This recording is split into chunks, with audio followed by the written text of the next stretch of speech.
Hong Island, we will stop 4 places, okay? The first place we go to Lading Island. It's a small island. You can swim and relax on the beach around 40 minutes. And today the water still low tide. Be careful, jellyfish, sea urchin, and stone. They are very sharp. Yes. Now jellyfish very much in the sea. My customer come to me. Meow, I get pain now. Please tell me. I said no. I said to you before. So the second island we go to Pak Bia Island. Around 1 hour to eat lunch and swimming. Relax a little bit. Around 1 hour. And then we go to Hong Lagoon to take picture of on the boat. And then I will bring you to Hong Island, the big one island. Today around 1 hour and 40 minutes. ঠিক এইভাবেই প্রতিটি ট্রিপের আগে এনারা আমাদেরকে ছোট্ট করে একটি ব্রিফ দিয়ে দেয়। নমস্কার, আরও একবার আপনাদের সকলকে আমাদের চ্যানেলে স্বাগত। এর আগের ভিডিওতে আপনাদের সঙ্গে শেয়ার করেছিলাম আমাদের এই হং আইল্যান্ড ট্রিপের ভ্রমণের গল্প। আর এই ভিডিওটি আমাদের এবারের মতো শেষ ভিডিও থাইল্যান্ড ভ্রমণ গল্পের। এরপরে আপনাদের সঙ্গে আরও নতুন কিছু ভিডিও আমরা শেয়ার করব, তবে অন্য জায়গা ভ্রমণের। সেদিনকে ট্রিপ থেকে ফিরে এসে আমরা দুজন বেরিয়ে পড়েছিলাম সামান্য কিছু খাওয়া দাওয়ার উদ্দেশ্যে। একটি ইন্ডিয়ান রেস্টুরেন্ট থেকে বেশ কিছু খাওয়া দাওয়া করেছিলাম। তারপর ভাবলাম আপনাদের সকলের সাথে একটু আমাদের রিসর্টের বাইরের এরিয়াটা একটু ঘুরিয়ে দেখাই।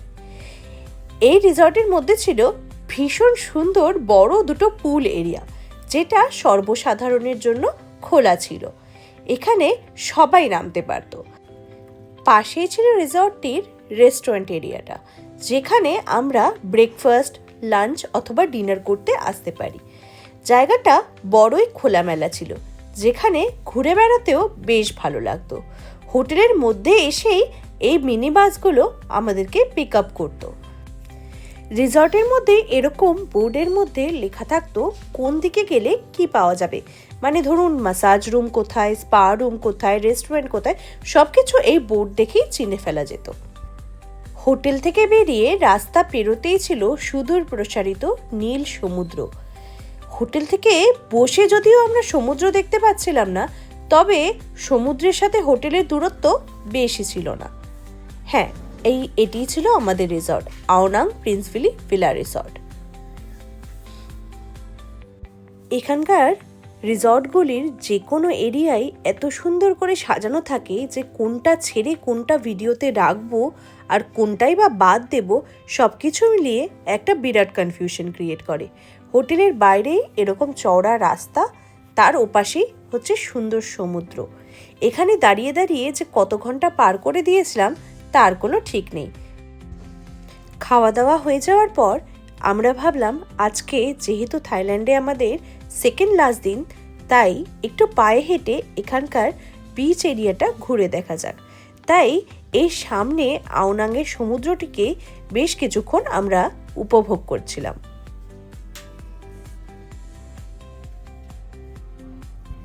এখানকার রাস্তাঘাট এতটাই পরিষ্কার পরিচ্ছন্ন যে এই রাস্তা ধরে ঘন্টার পর ঘন্টা হেঁটে গেলেও মন ভালো হয়ে যায়।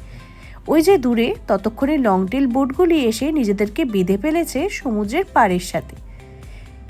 আমরা বেশ কিছুক্ষণ এই রাস্তা ধরে হাঁটাহাঁটি করার পর অবশেষে ফিরে যাচ্ছিলাম আমাদের রিসর্টের দিকে।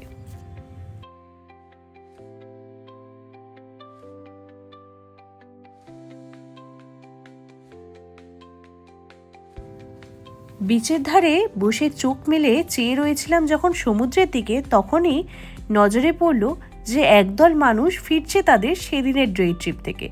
এই ধরুন জেমস বন্ড আইল্যান্ড ট্রিপ বা Hong island trip, Phi Phi island trip অথবা 4 আইল্যান্ড ট্রিপ, কোনো একটি হবে। সেখান থেকে তারা ফিরে আসছে নিজেদের রিসর্টের উদ্দেশ্যে। দিনের পর দিন গুনতে গুনতে যখন মানুষ একটি ভ্রমণের জন্য অপেক্ষা করে, তখন সেই ব্যাপারে তাদের উচ্ছ্বাস থাকে অন্যরকম।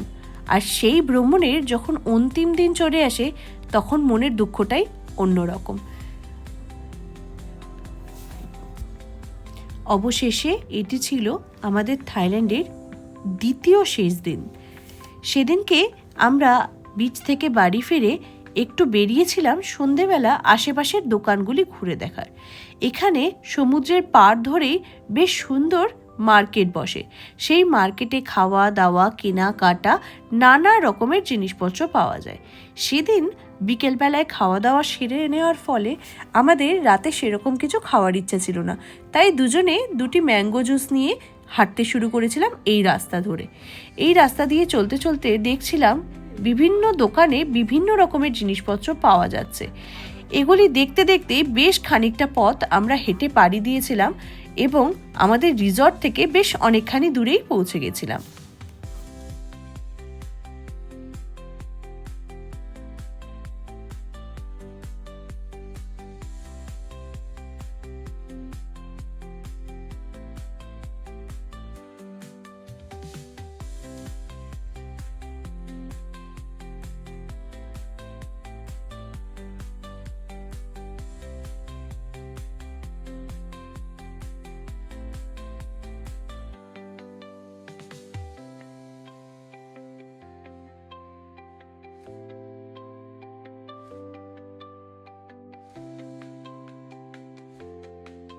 রাস্তা দিয়ে চলতে চলতে চোখে পড়েছিল এই দোকানটিতে। এখানে নানা পোকামাকড়ের মতো ডিজাইন করা ওয়াল ডেকর বা রুম ডেকর পাওয়া যাচ্ছিল। তার সাথে ছিল বাঁশের ওপর কাজ করা রুম ডেকর, ড্রিম ক্যাচার, নানা রকম শোপিস।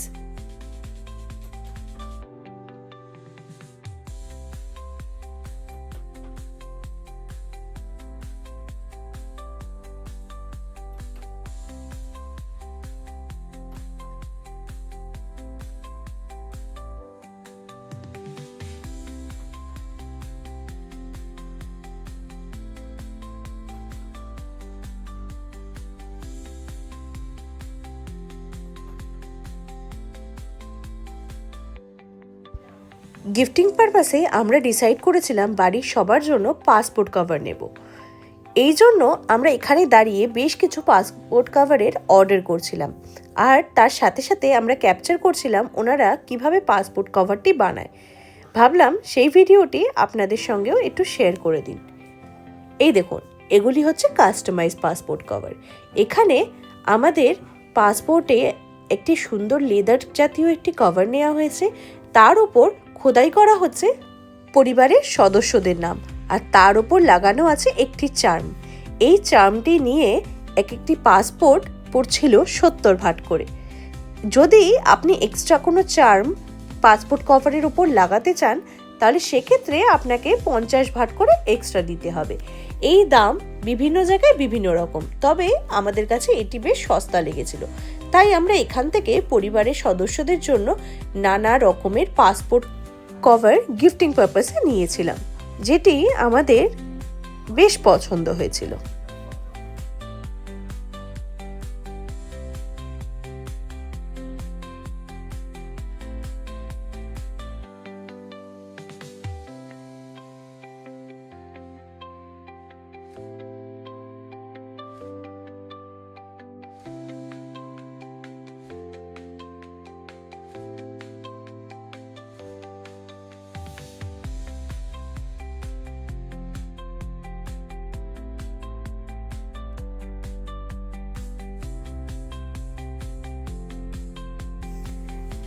সেদিন পাসপোর্ট কভারগুলি নেওয়ার পর আমরা আবারও বেরিয়ে পড়েছিলাম এই মার্কেটটি ঘুরে দেখার উদ্দেশ্যে। এখানে রোড সাইডে বিভিন্ন রকমের ছোট ছোট টেবিল পেতে খাওয়ার ব্যবস্থা করা ছিল, আমার বেশ ভালো লেগেছিল। এখানে বসে লোকজন আর গাড়ি দেখতে দেখতে খাওয়া দাওয়া করা ব্যাপারটা বেশ অন্যরকম। এই দোকানটি ছিল পুরোপুরি ড্রিম ক্যাচারের। এখানকার দোকানগুলিতে বেশ সুন্দর সুন্দর সমুদ্রে বা বিচে পড়ার মতো পোশাক আশাক পাওয়া যাচ্ছিল। যদিও এখানকার প্রাইস ফুকেটের থেকে অনেক কম, তবুও এই জামা কাপড়গুলির পোশাক আশাকগুলির বেশ দাম ছিল। এখানে বিভিন্ন রকমের শোপিসেরও দোকানপাট ছিল, আর তাছাড়া ছিল হরেক রকমের খাওয়া দাওয়া করার রেস্টুরেন্ট। আমরা আওনাং চত্বরেই বেশ অনেকগুলি ইন্ডিয়ান রেস্টুরেন্টের খোঁজ পেয়েছিলাম। সেদিন রাতে বাড়ি ফিরে রেডি হয়ে গেছিলাম পরের দিনের জন্য। পরের দিন সকালবেলা খানিকক্ষণ আমরা বৃষ্টি পেয়েছিলাম। এই প্রথম আমরা থাইল্যান্ডে আসার পর বৃষ্টি দেখলাম। তবে থাইল্যান্ডের বৃষ্টি যে এতটাই খামখেয়ালি কখনো ভাবিনি। সে যে 1 ঘন্টা বৃষ্টি হলো, তারপর বেরিয়ে দেখলাম রাস্তা একেবারে চকাচক, কোনো রকম বৃষ্টির আমেজটুকু নেই, সেই রকম তীব্র গরম। ফিরে এসে চটপট একটু ব্রেকফাস্ট করে আমরা রেডি হয়ে গেছিলাম আমাদের এয়ারপোর্টে যাওয়ার উদ্দেশ্যে। এবারে থাইল্যান্ড যাত্রার শেষ রিসর্টটিকে বাই বাই বলে আমরা এগিয়ে চললাম আমাদের এয়ারপোর্টের দিকে। হ্যাঁ, এবার আমাদের যাত্রা ছিল ক্র্যাবি এয়ারপোর্ট থেকে ব্যাংককের সুবর্ণভূমি এয়ারপোর্ট এবং সেখান থেকে কলকাতা। তাই আমরা রেডি হয়ে সকাল সকাল বেরিয়ে পড়লাম এয়ারপোর্টের উদ্দেশ্যে। রাস্তার মাঝখানে আমরা এই আওনাংয়ের ফেমাস স্পটটি দেখতে পেয়েছিলাম, তাই দাঁড়িয়ে সেখানে একটু সমুদ্রটিকে দেখে নিলাম। তারপর আমরা রওনা দিলাম আমাদের লাগেজগুলি কালেক্ট করতে, যেটি আমরা বৃষ্টির মধ্যে একটু রেখে বেরিয়েছিলাম এখানকার আশপাশগুলি ঘুরে দেখতে। তবে সত্যি বলছি, মন একেবারে চাইছিল না এত সুন্দর প্রাকৃতিক পরিবেশ ছেড়ে আবার ফিরে আসতে। তবে উপায় নেই, নিজের জায়গায় তো ফিরতেই হবে। দেখুন, কেউ বলবে এখানে একটু আগে এত বৃষ্টি হচ্ছিল। যাই হোক, এখান থেকে একটি ক্যাব নিয়ে আমরা সোজা রওনা হলাম ক্র্যাবি এয়ারপোর্টের উদ্দেশ্যে। শেষবারের মতো এখানকার প্রাকৃতিক পরিবেশটিকে উপভোগ করে নিলাম এবং আমরা প্রবেশ করলাম এয়ারপোর্টে।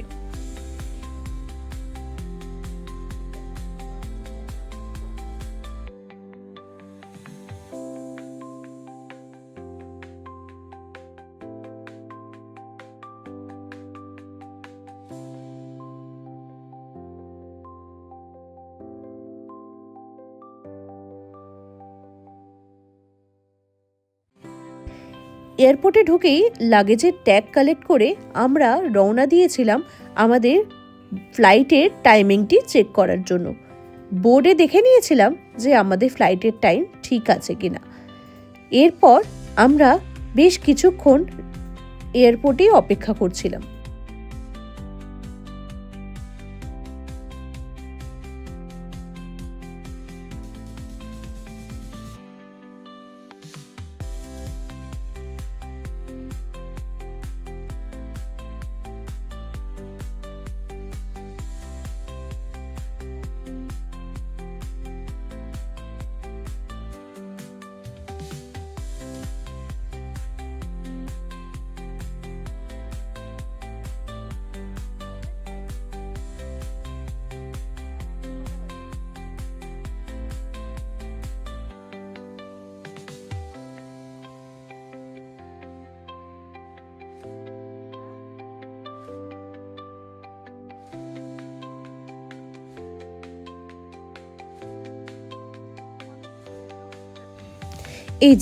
এই গেটটি ছিল ইন্টারন্যাশনাল ডিপার্চারের গেট।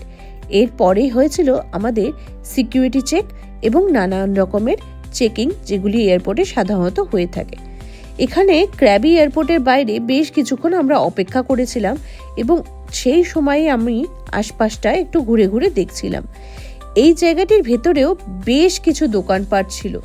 এতক্ষণ বসে থেকেও সেরকম কিছু করা ছিল না, তাই এই দোকানপাটগুলি একটু ঘুরে ফিরে দেখছিলাম যে এখানে কি কি পাওয়া যায়। তবে এয়ারপোর্টের ভেতরে সবকিছুই খুবই এক্সপেন্সিভ হয়, তাই এখান থেকে কিছু কেনার কথা একটুও ভাবিনি।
আমরা শুনেছিলাম থাইল্যান্ডের নোট আমরা যদি দেশে ফেরত নিয়ে যাই সেটাকে আবার আমরা এক্সচেঞ্জ করতে পারবো, তবে কয়েন কখনো এক্সচেঞ্জ হয় না। তাই আমরা এখান থেকে কয়েন যেটুকু আমাদের বেঁচেছিল সেটুকু দিয়ে খুচখাচ কেনাকাটা করার কথা ভাবছিলাম। প্রথমেই আমরা কিনে নিয়েছিলাম কিছুটা পরিমাণ জল, যেটা আমাদের পরবর্তী যাত্রায় একটু হলেও সাহায্য করেছিল। এখানে বেশ কিছুক্ষণ অপেক্ষার পর অবশেষে আমাদের সময় হলো ফ্লাইটে বোর্ড করার। শেষবারের মতো থাইল্যান্ডকে বাই বাই বলে আমরা রওনা দিলাম ফ্লাইট বোর্ড করার উদ্দেশ্যে। আমাদের ফেরার ফ্লাইট ছিল থাই এয়ারওয়েজের। যাওয়ার সময় আমরা গেছিলাম সিঙ্গাপুর এয়ারলাইন্সে, যদিও থাই এয়ারওয়েজ সিঙ্গাপুর এয়ারলাইন্সের মতো অতটা বেশি কমফোর্টেবল ছিল না, তবে থাই এয়ারওয়েজেও আমাদের যাত্রা করতে খুব বিশাল কিছু অসুবিধা হয়নি। এর ফ্লাইটগুলো বেশ ভালো ছিল। আমরা ফ্লাইটে উঠে সুন্দরভাবে বসে পড়েছিলাম এবং অপেক্ষা করছিলাম কতক্ষণে আমাদের ফ্লাইটটি ছাড়বে, কারণ এরপরে আমাদের ল্যান্ডিং ছিল ব্যাংককের সুবর্ণভূমি এয়ারপোর্টে। আবার সেখান থেকে 2 ঘন্টার মাথায় আরেকটি ফ্লাইট ছিল, যেটি আমাদেরকে ল্যান্ড করাতো দমদম এয়ারপোর্টে। প্রায় মধ্যরাতে এসে আমাদের পৌঁছানোর কথা ছিল দমদমে। এত ব্যস্ততার মাঝের ভিডিওগুলি আর আমার নেওয়া হয়নি, তবে যতটুকু পেরেছি ততটুকু আপনাদের সঙ্গে শেয়ার করলাম।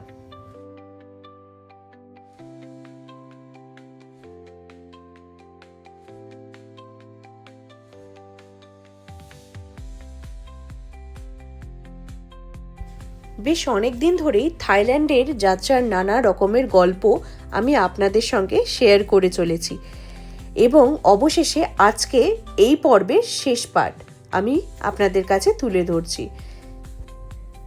ভ্রমণের এই সুন্দর অভিজ্ঞতাগুলিকে চিরকালের মতো মনের মণিকোঠায় ধরে রাখার জন্যই আমার এই প্রচেষ্টা, আর তাতে ইউটিউব আমাকে বেশ সঙ্গ দিয়েছে। আজ থেকে বহু বছর পর আবার যখন এই থাইল্যান্ড রিলেটেড কোনো রকম স্মৃতি আমার মনের মধ্যে আসবে, তখন যখন এই ভিডিওগুলি চালিয়ে দেখব, আমার মনকে তা আরও বেশি উচ্ছল করে তুলবে। এবারের মতো এই অবধি, আবার খুব তাড়াতাড়ি ফিরে আসবো।